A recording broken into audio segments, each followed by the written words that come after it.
au dîner de famille, mes parents ont dit, personne n'a besoin de ton argent ni de toi. Mon frère a acquiescé.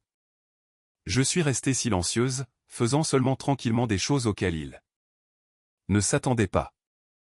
Je ne m'attendais jamais à ce que ma famille me détruise avec une seule phrase, du moins pas si calmement, si sûrement, si impunément. Une seconde, je passai le pain de maïs à travers la table. La suivante, mon père s'est penché en arrière, les yeux froids, et a dit, « Olivia, personne n'a besoin de ton argent ni de toi. » Ma mère n'a pas bronché. Elle n'a même pas cligné des yeux. Elle a juste murmuré, « C'est vrai. » Comme si elle l'avait répété. Et puis mon frère Ethan, le garçon que j'ai protégé toute mon enfance, a ri sous cap et a dit, « Enfin, quelqu'un l'a dit. » La pièce semblait plus petite, plus étroite, comme si les murs eux-mêmes attendaient que je m'effondre. Mais je ne l'ai pas fait. Je n'ai pas crié. Je n'ai pas pleuré. Je ne les ai pas suppliés de le retirer. Je suis juste restée assise là, à regarder la famille que j'avais passé des années à maintenir unie, sachant quelque chose qu'ils ignoraient. Leurs mots n'étaient pas une fin. Ils étaient le déclencheur de tout ce que j'allais faire ensuite. Mon nom est Olivia Parker. J'ai 32 ans.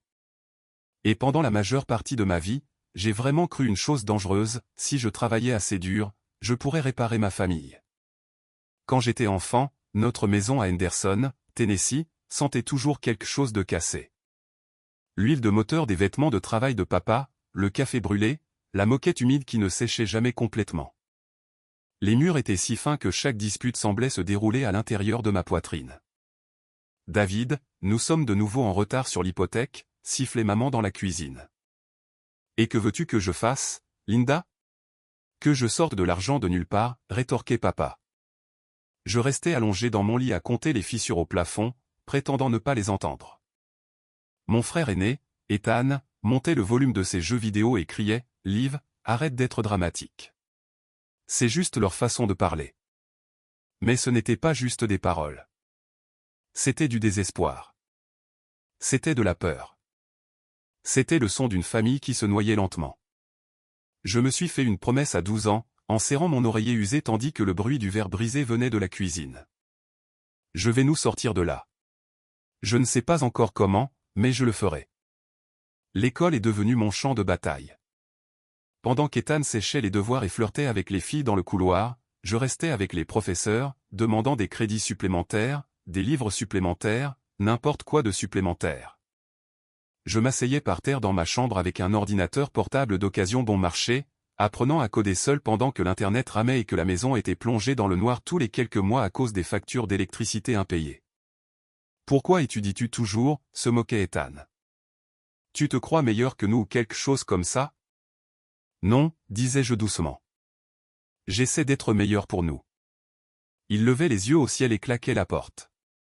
Mais je le pensais.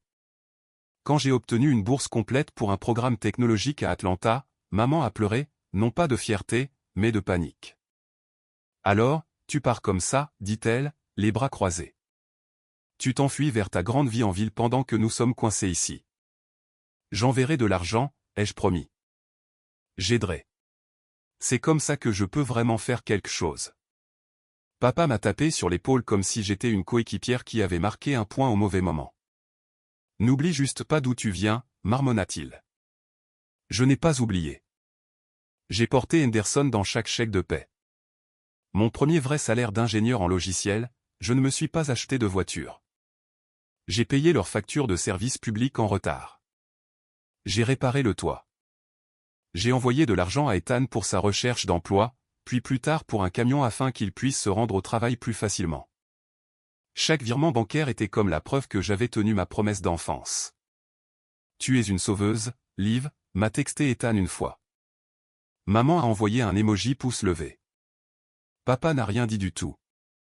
Je me suis dit que le silence signifiait la gratitude. Je me suis dit que le devoir était de l'amour. Je ne le savais pas encore, mais je ne les sauvais pas. Je les entraînais à croire un mensonge mortel, que je paierais toujours et qu'ils n'auraient jamais à le faire. Au moment où j'ai atteint 30 ans, envoyer de l'argent à la maison était devenu si routinier que j'y pensais à peine.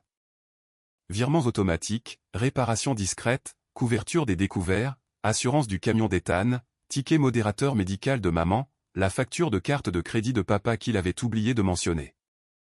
Je vivais dans un petit mais décent appartement à Atlanta. Il vivait dans un filet de sécurité financier fait de moi. Pourtant, quand maman a appelé à l'improviste un mercredi après-midi en disant « Tu devrais venir à la maison ce week-end », j'ai bêtement pensé que cela signifiait que je lui manquais.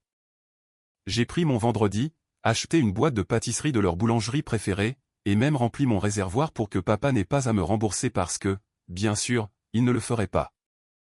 Mais au moment où j'ai tourné dans notre rue, j'ai senti quelque chose de bizarre. Pas de mal, pas de danger, juste différent. Comme si l'air lui-même avait déjà décidé comment la soirée se déroulerait. Maman a ouvert la porte avant que je ne frappe. Oh, Olivia. Pas Liv, pas ma chérie, pas tu es enfin là. Juste Olivia, comme une étrangère. Papa est resté assis dans son fauteuil, une bière à la main. Il a hoché la tête, un mouvement sec du menton. Tu es en avance. Ce n'était pas un compliment. Ethan est sorti du couloir portant une nouvelle veste en cuir que je n'avais clairement jamais vue auparavant. Chère, brillante. Salut, dit-il en me regardant à peine. J'ai posé les pâtisseries sur le comptoir. Maman les a écartées comme du désordre. J'ai essayé de faire la conversation. Comment va le travail, papa? Bien. Comment vont les affaires de couture, maman? Occupé. Tu as l'air en forme, Ethan. Je sais. Chaque réponse était une porte qui se fermait à mon nez. Nous nous sommes assis pour dîner, et le silence poignardait plus que les couteaux sur la table. Les fourchettes raclaient les assiettes. Les verres cliquetaient. Personne ne m'a demandé de nouvelles de mon travail, de ma vie, de ma santé, rien. À mi-repas, je me suis excusé pour aller aux toilettes juste pour respirer. Mais quand j'ai atteint le haut des escaliers et que je me suis arrêté, par pur accident, je les ai entendus. Des voix venant de la cuisine. Ma famille, mon sang, parlant de moi comme si j'étais un fardeau qui avait quitté la pièce. Elle devient trop fière d'elle, entrant ici comme si l'endroit lui appartenait, grogna papa. Eh bien, elle pense que jeter de l'argent la rend importante. Ethan a ri fort, sec, presque ravi. Elle est pathétique. Sans nous, elle n'est rien. Honnêtement, si elle arrêtait d'envoyer de l'argent, je parie qu'elle ne viendrait même plus. Maman, elle n'arrêtera pas, a dit papa. Elle ne peut pas. C'est le seul moyen qu'elle a de nous garder proches. Elle devrait être reconnaissante qu'on la supporte. Mon cœur est tombé au fond de moi. Il ne voyait pas les sacrifices. Il ne sentait pas l'amour derrière chaque dollar. Ils n'ont jamais remarqué les nuits où je restais tard juste pour leur payer ce dont ils avaient besoin. Je n'étais pas de la famille pour eux. J'étais une commodité. Je suis redescendue, silencieuse, composée, portant une vérité que je n'étais pas prête à affronter. Ils ne voulaient pas de moi. Ils voulaient ce que je leur donnais. Mais la vraie horreur? Je n'avais toujours pas entendu la pire chose qu'ils diraient cette nuit-là. Quand je suis revenu dans la salle à manger, ils ont tous levé les yeux, non pas avec culpabilité, non pas avec surprise, mais avec les mêmes expressions tendues et polies qu'ils avaient portées toute la soirée. Le genre que les gens utilisent quand ils attendent qu'une tempête passe. Je me suis assise, j'ai plié ma serviette sur mes genoux, j'ai levé ma fourchette. Maman s'est éclaircie la gorge. Papa a posé sa bière. Ethan s'est penché en arrière, souriant d'un air suffisant comme s'il savait déjà ce qui allait arriver. Quelque chose dans l'air a changé, lourd, électrique, final. Papa fut le premier à parler. Olivia, dit-il, mon nom de la manière dont un manager convoque un employé dans son bureau. Pas de chaleur, pas de douceur, juste de l'attente. J'ai baissé ma fourchette. Oui. Il a croisé les bras.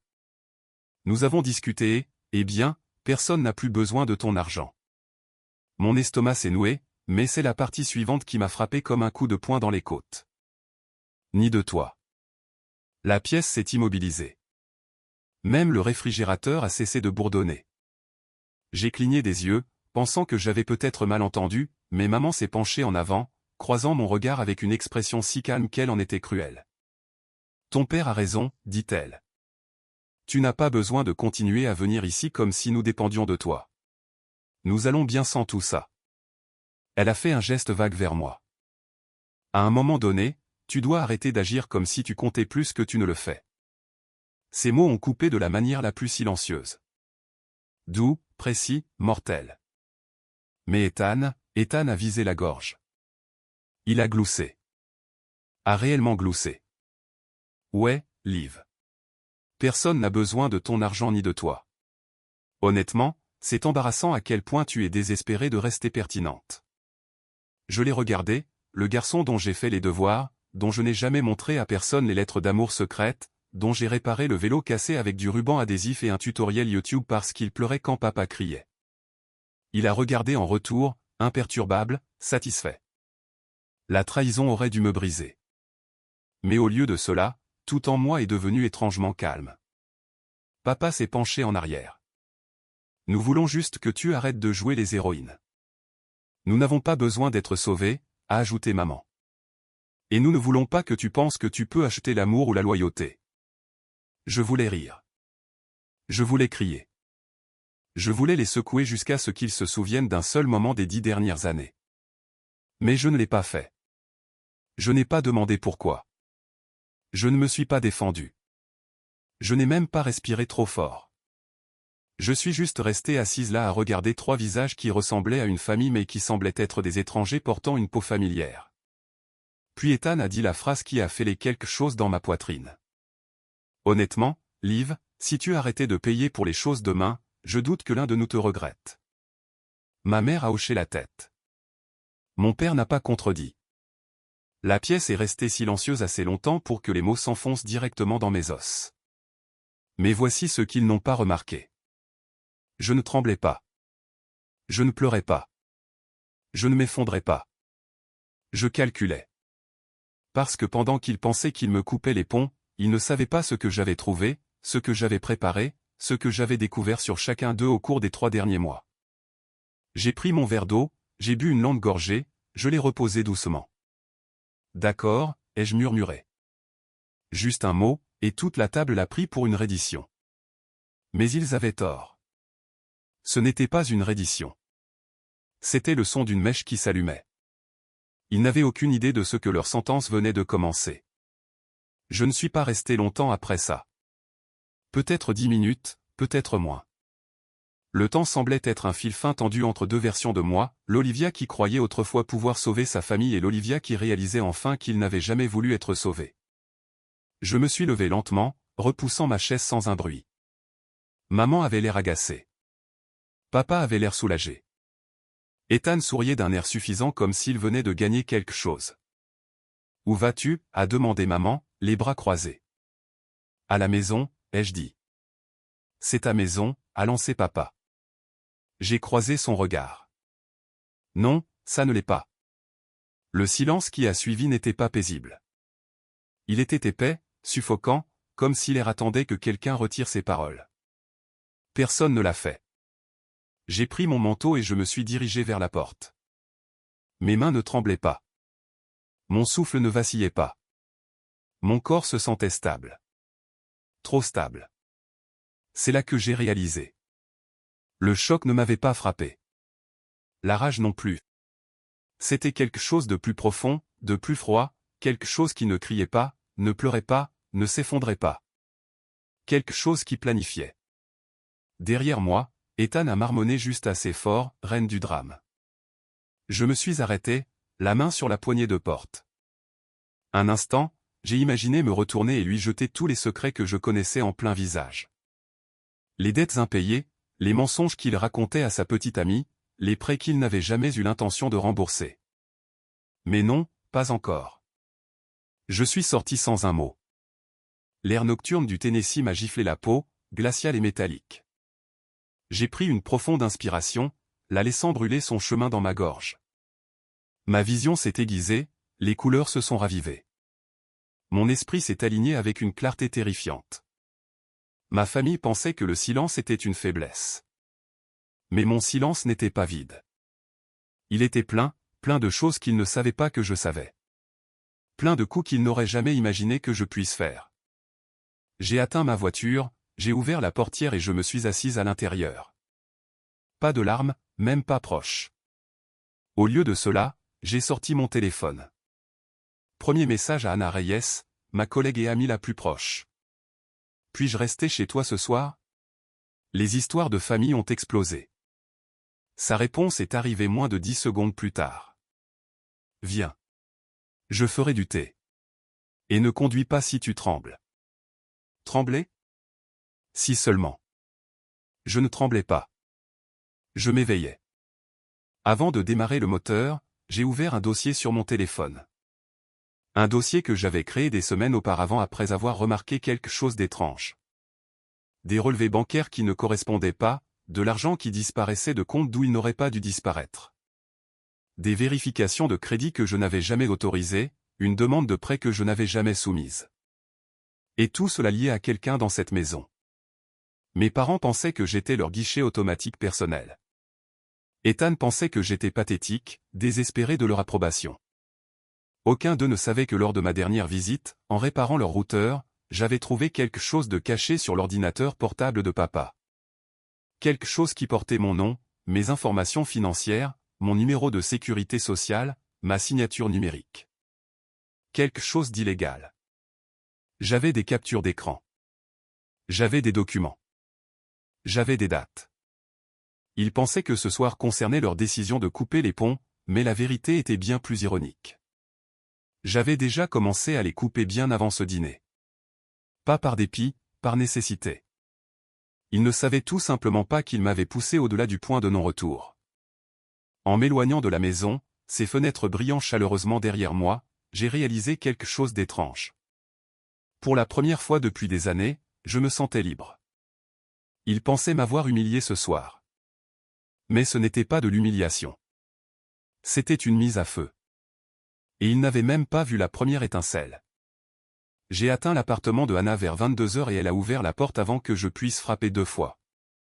Ses yeux se sont agrandis. Oh mon Dieu, Liv. Qu'est-il arrivé?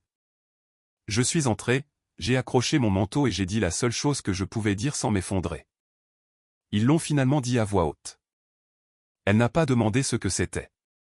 Au lieu de cela, elle a mis une tasse de camomille chaude dans mes mains, s'est assise en face de moi et a attendu.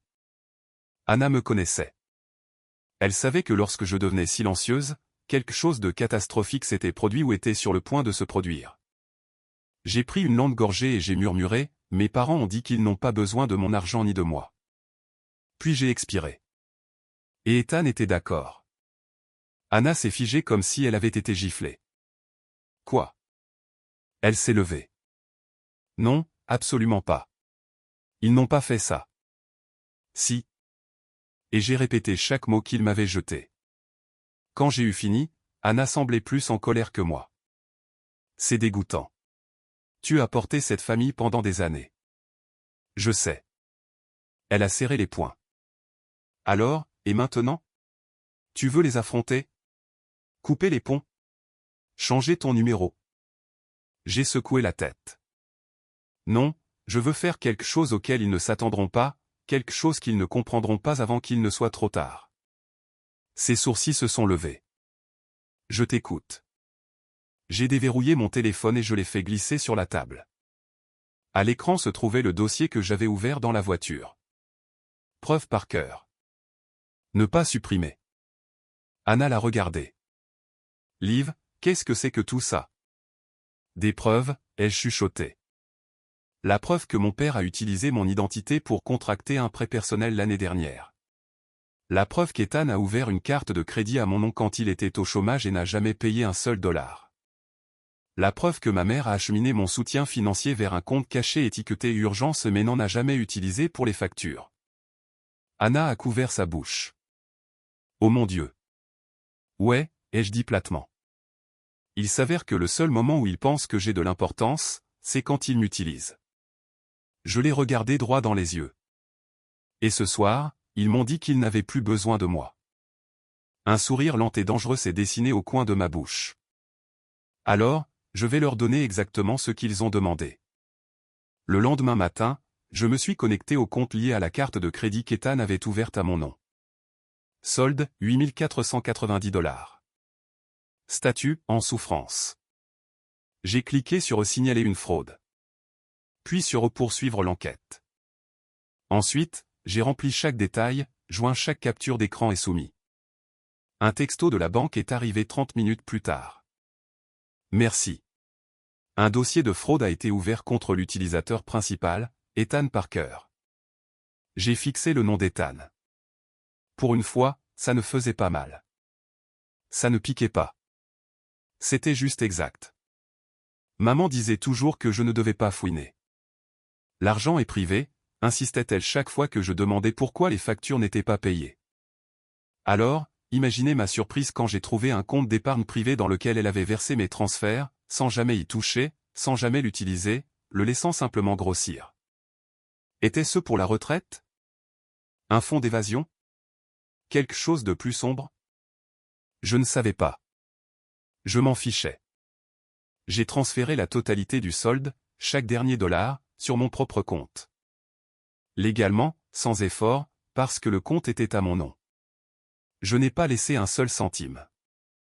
Papa était celui qui faisait le plus mal, non pas parce qu'il avait volé mon identité, mais parce qu'il n'y avait pas réfléchi à 2 fois. J'ai ouvert le portail de prêt. Solde, 12 600 $. Contracté en utilisant mon numéro de sécurité sociale et une signature falsifiée. J'ai cliqué sur « Contester la vérification d'identité ». J'ai joint des captures d'écran. J'ai envoyé la déclaration officielle. Une réponse est venue des heures plus tard du service des fraudes, les enquêtes sur les prêts peuvent entraîner des conséquences juridiques pour le demandeur. Bien. Pendant 30 ans, j'ai porté ces erreurs. Il pouvait porter celle-ci.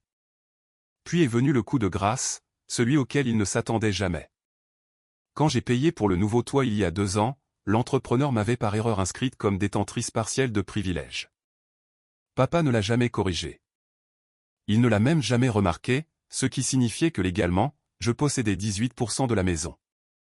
J'ai déposé une demande formelle d'exécution de privilèges, non pas pour prendre la maison, non pas pour forcer une vente, juste pour geler leur capacité à refinancer, à contracter des prêts ou à transférer la propriété. C'était un message légal, un message permanent. À midi, mon téléphone a commencé à exploser. Maman, Olivia, que se passe-t-il? La banque a appelé. Ils ont dit quelque chose à propos d'une enquête.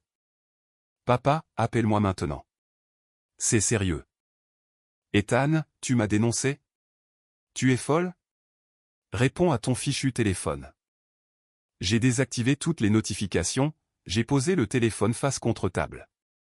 Anna me regardait comme si elle assistait à une transformation. Liv, tu es terrifiante en ce moment. J'ai pris une longue gorgée de thé. Je ne suis pas terrifiante, ai-je dit calmement. J'en ai fini. Elle a dégluti. Et après? Je me suis adossé sur son canapé, ressentant quelque chose que je n'avais pas ressenti depuis des années, le contrôle. Et après, ai-je répété. Mon sourire s'est élargi. Ils voulaient une vie sans moi. Très bien. Ils vont faire l'expérience exacte de ce à quoi cela ressemble. Les 48 heures suivantes se sont déroulées comme une implosion au ralenti, une explosion à la fois, chacune plus forte que la précédente. Je me suis réveillé sur le canapé de Anna au son de mon téléphone vibrant violemment contre la table. Encore et encore et encore. Appels manqués, messages vocaux, textos s'empilant comme des dominos. Je n'ai pas touché le téléphone. Pas encore. J'ai laissé la tempête monter. À midi, Anna a jeté un coup d'œil à travers les stores et a dit « Liv, tu devrais peut-être voir ça. » Dehors, devant l'immeuble, faisant les 100 pas, hurlant dans son téléphone, les cheveux en bataille, le visage rouge, se trouvait Ethan. Jésus, a chuchoté Anna. Il a l'air instable. Je me suis avancé et j'ai regardé par la fenêtre. Ethan continuait de passer ses mains dans ses cheveux, de donner des coups de pied dans le trottoir, de crier dans le téléphone comme si le monde lui devait quelque chose. Je n'ai pas bronché. Je ne me suis pas caché. S'il était venu pour se battre, il était déjà bien trop tard. Des heures ont passé avant que je ne vérifie enfin mes messages. Ethan, tu m'as dénoncé? La banque a gelé mes comptes. Ma carte a été refusée à une station-service devant tout le monde. Un autre message est arrivé quelques secondes plus tard. Tu te fiches de moi en ce moment? Ouvre la porte. Je ne l'ai pas fait. Anna m'a saisi le bras. Liv, il est déséquilibré. N'ose même pas sortir. Alors je ne l'ai pas fait. J'ai simplement ouvert mes textos et envoyé une seule ligne. Tu as dit que personne n'avait besoin de moi. Je te donne ce que tu voulais. Quelques secondes plus tard, j'ai regardé à travers les stores, le visage d'Ethan s'effondrer, non pas de remords, mais de panique. Une panique pure et sauvage. C'est à ce moment-là qu'il a compris. J'avais toujours été son plan de secours. Son filet de sécurité. Son excuse pour ne jamais grandir. Sans moi, le monde devenait réel, et il n'était pas prêt pour la réalité. Ensuite, ce fut ma mère. Maman ne paniquait jamais à voix haute. Elle paniquait silencieusement. Des respirations courtes, des mots tremblants, de longs textos. Maman, Olivia. La banque a gelé ce qui était le compte d'urgence. Qu'est-ce que je suis censé faire maintenant? Ton père et moi avions besoin de cet argent. Besoin. Pas apprécié. Pas respecté. Besoin. Pendant des années, j'ai pris son silence pour de l'amour. Mais maintenant, je le voyais clairement. Son amour était conditionnel, transactionnel, budgétisé comme une facture. Je lui ai répondu par texto. Tu m'as dit hier soir que tu n'avais pas besoin de mon argent. Alors, je respecte tes limites. 3 points sont apparus, puis ont disparu, puis sont réapparus. Maman, ne déforme pas mes mots. Tu es dramatique. Annule tout ce que tu as fait. Je n'ai pas répondu. Pendant 30 ans, sa voix avait dicté ce que je ressentais. Plus maintenant. Papa n'a pas texté. Papa a appelé. 10 fois. 15. 20.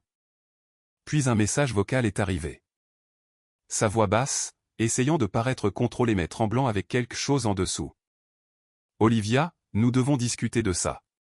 Je ne sais pas ce que tu penses avoir trouvé, mais tu fais une erreur. Si tu n'arrêtes pas ça tout de suite, nous allons tous avoir de sérieux problèmes. Nous, pas lui. Je l'ai réécouté 2 fois, 3 fois. Cette peur, ce n'était pas pour moi. Ce n'était même pas pour la famille. C'était pour lui-même. Il savait exactement ce qu'il avait fait en utilisant mon identité. Il savait que c'était un crime. Il savait qu'une enquête lui coûterait tout. Mais il pensait aussi que je ne me défendrais jamais. Il m'a sous-estimé. Pour la première fois de ma vie, ça m'a fait du bien. Le plus gros coup est tombé à 15 heures. Papa a dû essayer de refinancer la maison ou de contracter un autre prêt car j'ai reçu un courriel automatique du greffier du comté. Demande d'exécution de privilèges traités. Action sur la propriété temporairement restreinte. Je savais exactement ce que cela signifiait. Lui aussi, car même pas 15 minutes plus tard, bang, bang, bang. Quelqu'un martelait la porte d'entrée de Anna. Olivia, ouvre cette porte tout de suite. La voix de papa, bouillante, déséquilibrée. Anna a chuchoté, oh mon Dieu. Je me suis levé lentement, je me suis approché de la porte et j'ai parlé à travers elle. Rentre chez toi, papa. Tu ne vas pas geler ma fichue maison. Tu ne vas pas nous dénoncer. Tu ne vas pas faire ça. J'ai ri. J'ai réellement ri. Papa, ai-je dit à travers le bois, la voix stable. Tu m'as dit hier soir que tu n'avais pas besoin de mon argent. Voilà à quoi ressemble le fait de ne pas avoir besoin de moi. Silence. Épais, brut, humiliant. Puis il a grondé. Tu penses que tu peux survivre sans nous? Tu penses que tu peux juste t'en aller et ruiner nos vies? Et doucement, calmement, j'ai répondu, tu as ruiné ta propre vie au moment où tu as volé la mienne. Son poing a frappé la porte une fois de plus. Puis des bruits de pas se sont éloignés en trombe. Il ne savait pas que je pouvais les entendre dehors, se disputant sur le parking. Tous les 3. Maman hurlant, qu'est-ce que tu as fait, David? Qu'est-ce qu'elle a trouvé exactement? Ethan criant, c'est de ta faute. C'est toi qui lui as dit que personne n'avait besoin d'elle. Papa rugissant, tais-toi. Elle vous a dénoncé tous les deux aussi, idiot. Maman pleurant. Comment on arrange ça? Papa crachant, on ne peut pas l'arranger. Elle retourne tout le fichu système contre nous. Ethan criant, elle ne s'en tirera pas comme ça. J'ai ouvert les stores d'une fente. Ils se décomposaient, se détruisaient mutuellement. Pas d'unité, pas de loyauté, pas de famille. Parce que je n'étais plus le ciment. Parce que je m'étais choisi. Parce que j'avais dit non pour la première fois. Et sans mon soutien, ils ne pouvaient même pas se soutenir eux-mêmes. Anna a chuchoté derrière moi, « Liv, ça va ?» Je n'ai pas répondu immédiatement parce que pour la première fois de toute ma vie, je ressentais quelque chose d'inhabituel, quelque chose de chaud, quelque chose de stable. Le soulagement. Je ne vais pas bien, ai-je dit doucement. Je suis enfin libre. Anna m'a entouré de son bras. Et tandis que nous restions là à regarder la famille Parker imploser sur le parking, une vérité s'est solidifiée dans mes os. Parfois, on ne perd pas une famille. Parfois, on s'en échappe. Au moment où le soleil a plongé sous le parking, les cris à l'extérieur s'étaient calmés pour devenir quelque chose d'encore pire. Des chuchotements, des accusations, de la panique. J'ai regardé depuis la fenêtre de Anna ma famille se tenir à côté du vieux camion de papa. Plus unis, ne faisant même plus semblant. Maman pleurait dans ses mains. Papa faisait les 100 pas, donnant des coups de pied dans le gravier. Ethan avait les 2 mains dans les cheveux, marmonnant, « Elle nous a eus. Elle nous a tous eus. » Aucun d'eux n'a dit, « Peut-être que nous le méritions. Peut-être que nous avons causé ça. Peut-être qu'Olivia avait raison. » Pas une seule fois. Et c'est à ce moment-là que j'ai décidé. Je n'avais pas fini. Pas encore. À 19h43, la sonnette a retenti. Pas de coup. Pas de martèlement. Une seule pression contrôlée. Anna a eu le souffle coupé. Ce sont eux. Liv, s'il te plaît, ne réponds pas. Mais je devais le faire. Pas pour arranger les choses, pas pour négocier, mais pour finir. J'ai ouvert la porte. Tous les 3 se tenaient là, débraillés, les yeux gonflés, furieux, terrifiés. Mon père s'est avancé. « Olivia, dit-il à voix basse. Nous devons parler. » J'ai croisé les bras. De quoi? Du fait que personne n'a besoin de mon argent ou du fait que vous avez commis une fraude en utilisant mon identité? Maman a tressailli. La mâchoire d'Ethan est tombée. Le visage de papa s'est tordu comme s'il ne s'attendait pas à ce que je le dise à voix haute. À l'intérieur, a-t-il sifflé. Maintenant. J'ai secoué la tête. Non. Tout ce que vous avez à dire, vous pouvez le dire ici même. Papa a inspiré brusquement. Très bien. Tu veux la vérité? Tu veux jouer à ce jeu? Parlons. Il s'est approché. Tu te crois une victime? Tu crois qu'on t'a utilisé? Tu crois qu'envoyer un peu d'argent fait de toi une sorte d'héroïne? Un peu d'argent, ai-je répété. Mon rire est sorti creux. Papa, j'ai payé tes défauts de paiement de prêt. J'ai payé tes impôts fonciers. J'ai remplacé ton toit. J'ai couvert l'assurance du camion d'Ethan. J'ai acheté les courses tous les mois pendant 2 ans. Papa a rugi, le visage rouge. Ça ne te donne pas le droit de bouleverser nos vies. Maman lui a saisi le bras en chuchotant, « David, arrête. » Mais il a continué. Tu m'as dénoncé à la banque comme si j'étais un criminel. Ton propre père? Je l'ai regardé, sans ciller. Tu es un criminel, ai-je dit d'un ton égal. Tu as falsifié ma signature. Tu as volé mes informations. C'est un crime. Maman a couvert sa bouche, les yeux grands ouverts. Olivia, s'il te plaît. Ton père ne le pensait pas. Il était juste. Il était désespéré. Moi aussi, ai-je rétorqué. Sauf que je n'ai volé personne. Ethan s'est placé devant papa. C'est insensé, a-t-il crié. Tu exagères tout. Ce n'est que de l'argent. 8 000 $, ai-je corrigé. À mon nom. Tu as ouvert la carte. Tu l'as utilisée au maximum. Puis tu as ignoré toutes les factures. Il s'est moqué. Tu es riche. On s'en fiche? Le voilà. La pourriture. Le sentiment de droit. La conviction que parce que j'avais travaillé dur, cela leur appartenait en quelque sorte. J'ai fait un pas en avant. Moi, je m'en fiche pas. Il a cligné des yeux. Quoi? Moi, je m'en fiche pas, ai-je répété, la voix stable. Parce que j'ai travaillé pour cet argent. Parce que je me suis démené pour maintenir cette famille à flot. Et tu m'as craché au visage dès que tu n'as plus eu besoin de moi. Sa bouche s'est ouverte, s'est fermée, comme s'il avait finalement oublié son texte. Anna est apparue derrière moi, les bras croisés. Si vous ne partez pas, dit-elle à Ethan, j'appelle la sécurité. Ethan l'a foudroyé du regard. Reste en dehors de ça. Elle n'a pas bougé. Je ne le ferai pas. C'est alors, juste à ce moment-là, qu'Ethan est passé de la colère à la frénésie. Tu ne peux pas faire ça, Liv, dit-il, la voix brisée.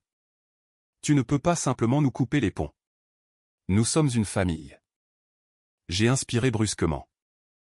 La famille ne me vole pas. La famille ne ment pas. La famille ne me dit pas que je ne compte pas. Il s'est avancé vers moi comme s'il voulait me saisir le bras.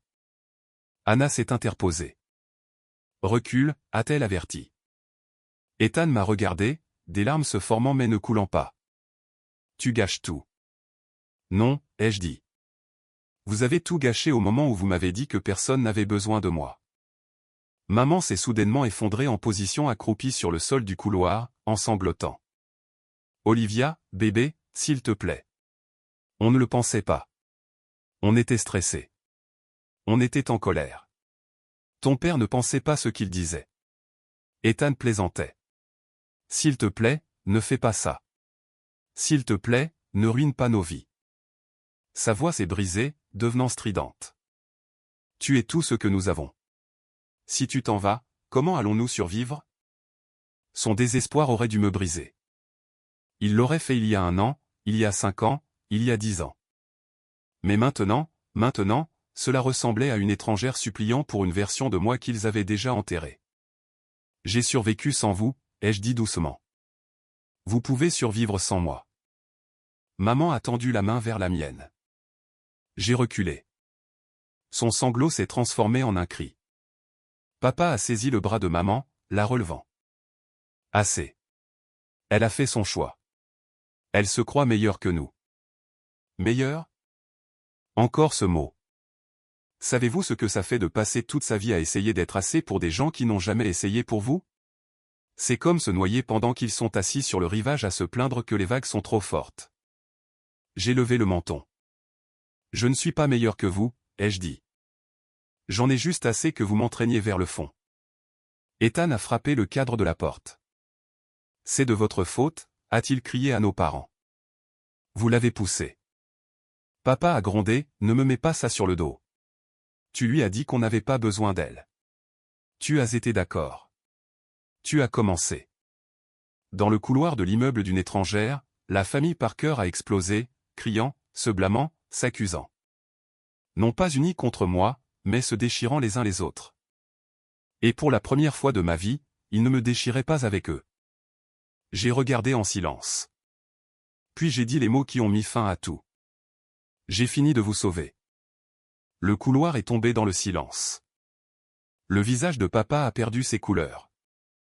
Maman s'est figée en plein sanglot. Ethan avait l'air de quelqu'un à qui on avait coupé le souffle.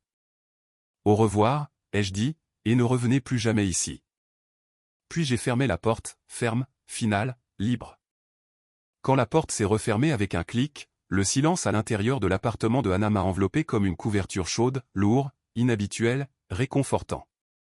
Pour la première fois en 32 ans, le monde n'exigeait rien de moi. Il n'y avait pas d'appel en retard, pas de messages imbibés de culpabilité, pas d'urgence déguisée en besoins familiaux. Juste le calme. Le vrai calme. Anna m'a guidé jusqu'au canapé comme si j'apprenais à remarcher. Tu l'as fait, a-t-elle chuchoté. Sa voix s'est brisée sur le dernier mot. Tu l'as vraiment fait. Je n'ai pas répondu immédiatement. Mon corps ne tremblait pas. Mon cœur ne battait pas la chamade. Au lieu de cela, je me sentais étrangement légère, comme si quelqu'un avait atteint ma poitrine et défait un nœud que je ne savais pas que je portais depuis l'enfance. Un nœud nommé responsabilité par cœur. Un nœud nommé bonne fille. Un nœud nommé sauveuse. Maintenant, tous disparus. Cette nuit-là, Je suis resté éveillé sur le canapé lit de Anna, regardant le plafond, mais n'attendant pas des bruits de pas, n'écoutant pas des cris, ne me préparant pas à la prochaine crise. Mon esprit ne construisait pas de solution. Il ne calculait pas de facture ni ne planifiait combien je pourrais envoyer à la maison le mois prochain. Il n'y avait rien à réparer, rien à raccommoder, rien à sauver. Je ne savais pas si je devais pleurer ou rire. Alors je n'ai fait ni l'un ni l'autre. J'ai simplement respiré profondément, lentement, et pour moi-même. À 2h14, mon téléphone a vibré. Un nouveau message. Pas de papa, pas de maman, pas d'Ethan. De ma tante Caroline, la sœur de ma mère, quelqu'un à qui je n'avais pas parlé depuis des années. Son message était court. Olivia, quoi qu'il t'ait dit, je connais la vérité. Il t'utilise depuis longtemps. Si tu as besoin d'un endroit ou de quelqu'un à qui parler, appelle-moi. Je suis fier de toi. Je l'ai regardé pendant un long moment. Fier. Un mot si étranger venant de quelqu'un de ma famille. J'ai expiré. Peut-être que la famille ne devait pas signifier des dommages. Peut-être que cela ne devait pas signifier une obligation. Peut-être que cela pouvait signifier un choix. À la fin de la semaine, les retombées ont atteint tous les coins de Henderson. L'enquête sur le prêt de papa s'est intensifiée. La banque a officiellement gelé ses comptes en attente de vérification. Le dossier de fraude à la carte de crédit d'Ethan a avancé. Il a essayé de me blâmer auprès de tous ceux qu'il connaissait, mais les preuves étaient indiscutables. Le compte d'épargne secret de maman a été fermé. Les voisins chuchotaient. Les amis prenaient leur distance. Les parents posaient des questions inconfortables. Mais rien de tout cela n'était mon problème. Plus maintenant. Je ne prenais pas de leurs nouvelles. Je ne leur répondais pas. Je ne les regardais pas se noyer. Je me suis simplement éloigné de l'eau. J'ai emménagé dans un nouvel appartement à Atlanta. Petit, lumineux, avec un balcon donnant sur le lever du soleil. Anna m'a aidé à choisir des plantes. Tante Caroline venait le week-end avec des meubles donnés. Un jour, en déballant, Anna a soulevé une photo encadrée de moi et d'Ethan enfant. « Tu veux la garder ?» a-t-elle demandé doucement. J'ai regardé la photo. La jeune Olivia serrant son frère par derrière. Tous les deux souriant avec des dents manquantes. Une époque avant le ressentiment, avant les mensonges, avant que les attentes n'écrasent tout en dessous. Non, ai-je dit. Jette-la. Et je ne me suis pas senti coupable, pas même un peu. J'ai rédigé une lettre à mes parents un mois plus tard, non pas par nostalgie, non pas pour me réconcilier, mais pour tourner la page. Elle disait, « Je vous ai aimé. J'ai essayé. Mais je refuse de construire ma vie autour de personnes qui me démolissent. Je ne reviendrai pas. Ne me contactez plus. Je ne l'ai jamais posté. Je n'en avais pas besoin. Je connaissais déjà la vérité. Certaines portes se ferment sans un bruit. Certaines fins n'ont pas besoin de témoins. » Lors de ma première nuit dans le nouvel appartement, je me suis assise sur le balcon avec une tasse de thé. La ville bourdonnait doucement en dessous. Le ciel était d'un bleu sombre et doux. Pour une fois, la seule voix dans ma tête était la mienne. Pas les critiques de maman, pas la déception de papa, pas le sentiment de droit d'Ethan. Juste moi. Et j'ai chuchoté quelque chose que je n'avais jamais dit auparavant. Je mérite la paix. Les mots semblaient justes. Vrai. Comme s'il m'avait attendu.